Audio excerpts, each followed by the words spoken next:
Hey everyone, I'm Robbie Cornthwaite. I'm Daniel Mullen. I'm Angelo Costanzo. I'm Marco Flores. I'm Marcelo Garuska. I'm Ian Fife. This is Casio, and you're watching. And you're watching. And you're watching. And you're watching. And you're watching. And you are watching Purebred Reds, Adelaide United Fan TV. Hi, I'm Daniel Mullen, former Adelaide United player and Asian Champions League winner with Western Sydney Wanderers. When it comes to any of my soccer needs, I do my shopping here at Soccer Locker. An Australian-owned and operated business, the store is located at Shop 5 of 181 to 183 Grange Road, Findon.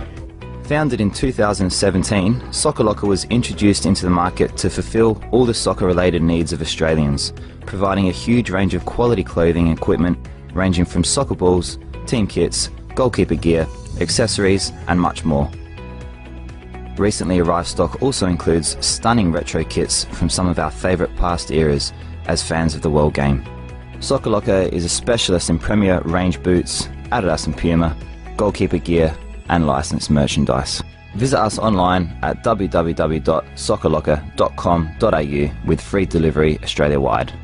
So get shopping now at our Findon store, open from 10 a.m. to 5:30 p.m. from Monday to Friday and open Saturdays. Hello and welcome to the Purebred Reds, Adelaide United Fan TV. I'm your host, Ellis Gelios, in this studio today to review the game against the Mariners, the thrilling 3-1 win, and to preview the game against Melbourne City on Wednesday night, the massive first of two-legged semi-finals against the current premiers and current champions for that matter too, in what is a really exciting time for the club and the fans of the club. Suddenly, it feels like we're well in with a chance, and no one saw this coming. I think we have to be honest when we say that. 2 months ago, no one saw this coming. That is for sure.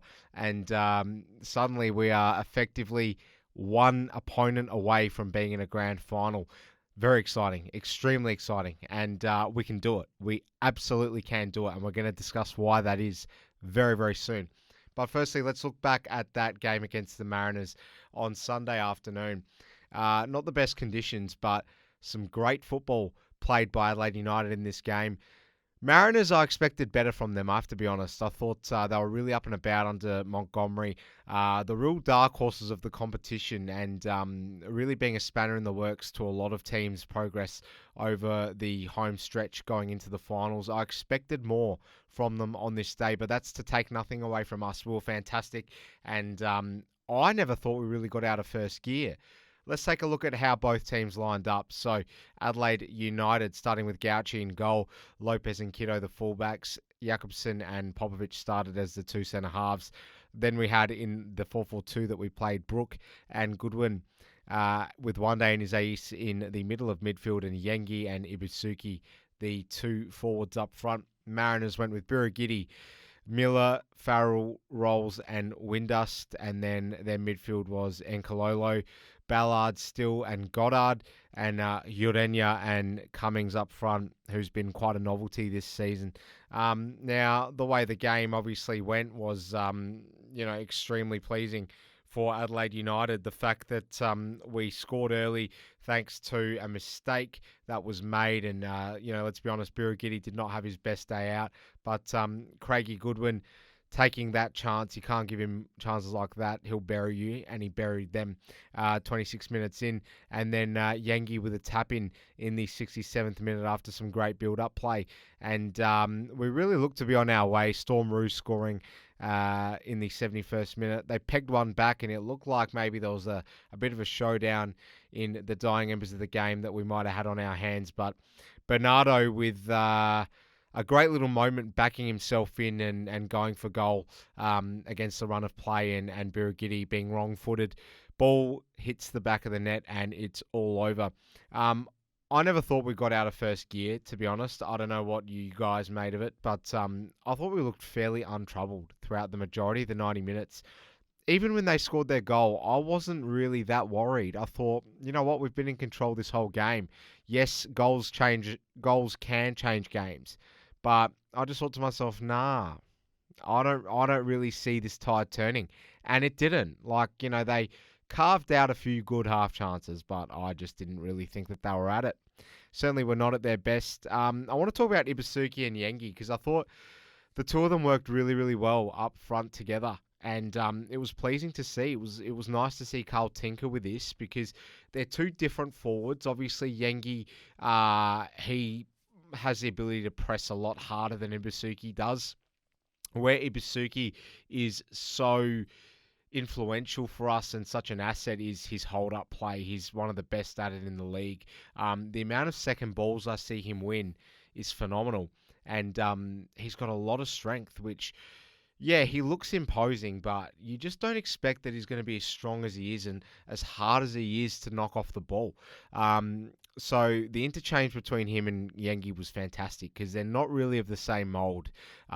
We've missed Yengi's energy, that's for sure. And you just have to think, if he wasn't injured for the majority of the season, how good would we have actually been this year? Like, could we have actually, finished in the top two? I think, it's probably not a stretch to suggest that we could have. We're relying on Ibusuki a lot of the time and people like Iran Kunda to come up and score surprising goals late on in games. So I think had Yengi stayed fit this season, could easily have been in the top two. And who knows, we might have already been running away with a championship. I'm happy to go that far. Look, it just leaves a sour taste in the mouth when you think about the fact that he might be off, and it looks like he's off, which, let's not think about it for now, but, what a waste. I mean, here we are with Ibusuki now, looking like he's going to sit down and come to the table when it comes to contract negotiations.